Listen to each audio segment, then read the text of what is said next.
राधे राधे। कैसे हैं आप लोग? ईश्वर कृपा से आप सब अच्छे होंगे।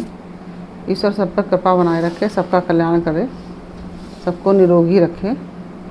आज हम बताने जा रहे हैं कि सोमवार का व्रत क्यों किया जाता है और इस व्रत को करने से, सोमवार का व्रत करने से क्या क्या सफलता हमको मिलती है। तो इस बारे में हम आपसे बात करने जा रहे हैं। और सोमवार का व्रत तो बहुत ही फलदायी है, भगवान शिव का व्रत है। और हजारों गांव और कन्यादान का जो फल मिलता है, वही फल सोमवार का व्रत करने से मिलता है।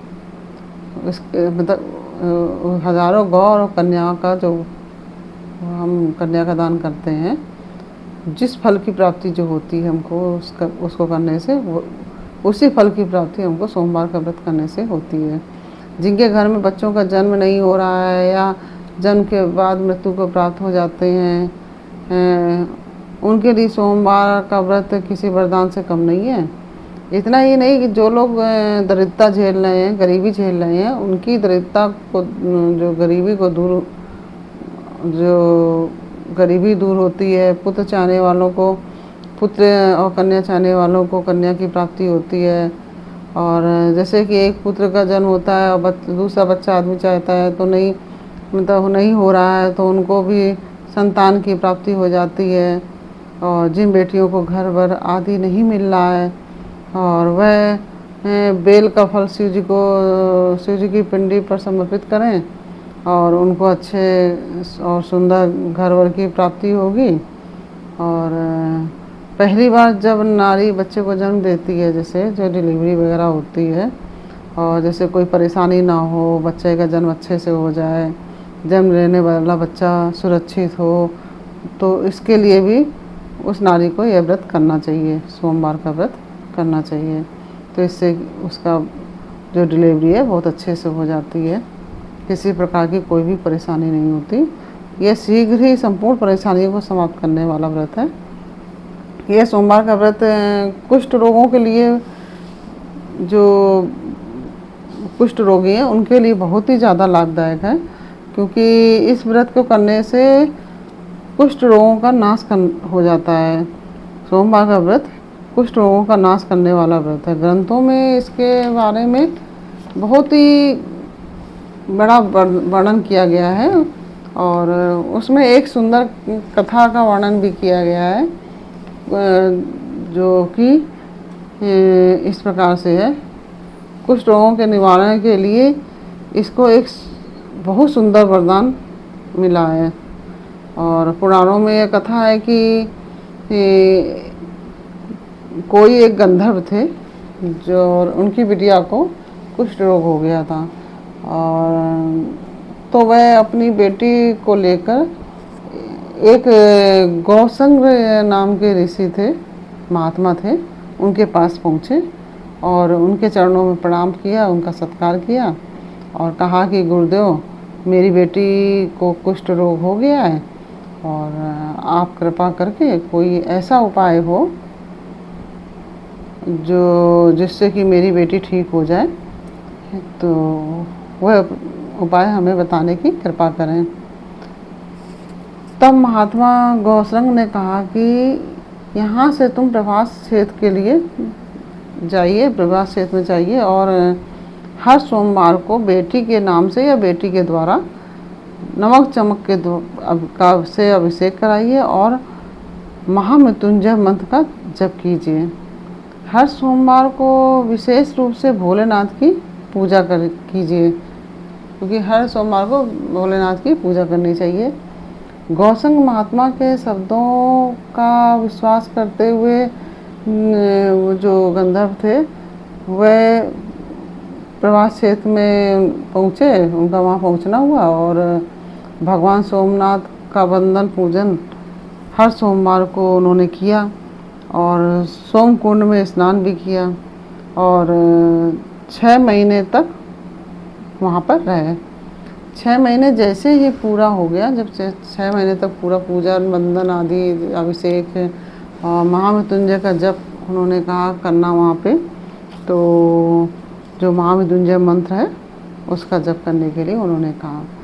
जैसे ही 6 महीना पूरा हो गया, ग्रंथकार ने वर्णन किया है कि ये जो ग्रंथ में जो वर्णन किया गया ये स्कंद पुराण के अंतर्गत आता है।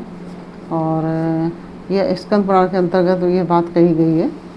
तो उस कुंड को भगवान शंकर का वरदान मिला हुआ है। जो सोम कुंड है उस जगह को भगवान शंकर का आशीर्वाद मिला हुआ है। और जैसे ही वह बेटी कुंड में स्नान करके बाहर निकली, उस बेटी का कुष्ठ रोग एकदम से ठीक हो गया। पूरी तरह से वह बेटी स्वस्थ हो गई। सोमवार का व्रत करने से वह बेटी हमेशा के लिए ठीक हो गई। कुष्ठ की वजह से जो उसके पिता थे बहुत ज़्यादा चिंतित रहते थे, बहुत ही ज़्यादा परेशान रहते थे। अब किसी के भी बच्चे को कुष्ठ इत्यादि कोई भी रोग हो जाएगा तो उसके लिए तो कष्ट की बात है ही। तो इस वजह से वो परेशान रहते थे। जब बेटी ने वहाँ प्रभास क्षेत्र में शिव जी का पूजन अर्चन इत्यादि किया, अभिषेक किया और मंत्र जप किया और सोमवार का व्रत रही और सोमकुंड में स्नान किया, उसकी वजह से उस बेटी का कुष्ठ रोग पूर्णतया ठीक हो गया। और उस बेटी की वजह से जो गंधर्व थे बहुत ही ज़्यादा परेशान रहते थे और बेटी ने भी सब जगह आना जाना छोड़ दिया था कुष्ठ रोग की वजह से। तो और जो गोसंग महात्मा के कहने से सोमवार का व्रत करने से वह पूरी तरह से ठीक हो गई लड़की और उसने महात्मा जी की बात का अनुसरण किया। सोमवार के व्रत के द्वारा बहुत से लोगों को संतान की प्राप्ति हुई। जिनके संतान नहीं थी उनको संतान की प्राप्ति हुई और जिन बेटियों की विवाह नहीं हो रहे थे उनको अच्छे घर वर की प्राप्ति हुई और जिन लोगों का स्वास्थ्य खराब था, अच्छा नहीं था, उनका स्वास्थ्य अच्छा हो गया। सोमवार का व्रत इतना बड़ा प्रभाव वाला है और यह व्रत सभी को करना चाहिए। कोई भी स्त्री पुरुष बेटा बेटी कोई भी हो, सभी को करना चाहिए। इस व्रत के प्रभाव से सभी कष्टों से छुटकारा मिल जाता है और सोमवार का व्रत बहुत ही ज़्यादा प्रभावशाली है। और शिव जी का व्रत करने से जो रोग इत्यादि सब समाप्त हो जाते हैं। इस तरह से यह व्रत करना चाहिए। यह व्रत सभी कर सकते हैं, इसमें कोई मनाही नहीं है कि यह व्यक्ति नहीं कर सकता है। यह व्रत सभी कर सकते हैं और जो सौभाग्यशाली स्त्रियां हैं वो भी कर सकती हैं, जो वैधव्य हैं वो भी कर सकती हैं। ऐसा कुछ नहीं है इसमें, आप सोमवार का व्रत कर सकती हैं। तो सौभाग्यशाली स्त्रियों का सौभाग्य बढ़ता है। वैधव्य स्त्रियां हो या कोई भी हो, सभी का भगवान शिव की कृपा प्राप्त होती है और स्वास्थ्य सही रहता है भगवान शिव का व्रत करने से। इस तरह से सोमवार का व्रत करना चाहिए। और यदि आपने हमारा चैनल सब्सक्राइब नहीं किया है तो प्लीज़ हमारा चैनल सब्सक्राइब कर लीजिए और बेल आइकन बटन ज़रूर दबा दीजिएगा, जिससे कि हमारे आने वाले वीडियोस की जानकारी आपको प्राप्त हो सके। और यदि आप हमारे चैनल पर नए आए हैं तो आप हमारे चैनल को सब्सक्राइब कर लीजिए, जिससे कि हमारे आने वाली वीडियोस आपको प्राप्त हो सकें और बेल आइकन बटन ज़रूर दबा दीजिएगा। अगर आपको हमारी कहानी पसंद आई है तो आप लाइक बटन ज़रूर दबा दीजिए और हमारा जो वीडियो है उसको आप अपने पारिवारिक जनों और मित्रों के साथ शेयर ज़रूर कर दीजिए, जिससे कि उनको भी इस बात की जानकारी प्राप्त हो सके। और अगर आपको हमारी कहानी बताने का तरीका और कहानी अच्छी लगी है तो आप हमें कमेंट बॉक्स में ओम नमः शिवाय ज़रूर लिख दीजिए। और आप दुनिया के किस क्षेत्र से हमारा चैनल देख रहे हैं यह भी हमको कमेंट बॉक्स में बताइए। और आपसे जो हमारा चैनल देख रहे हैं या नहीं देख रहे हैं सभी को हमारा कोटि कोटि धन्यवाद। और ये भगवान शिव सबकी रक्षा करें, सबका कल्याण करें। और फिर अगले वीडियो में आपसे मिलते हैं एक नई कहानी के साथ। तब तक के लिए राधे राधे। ओम नमः शिवाय। जय माता दी।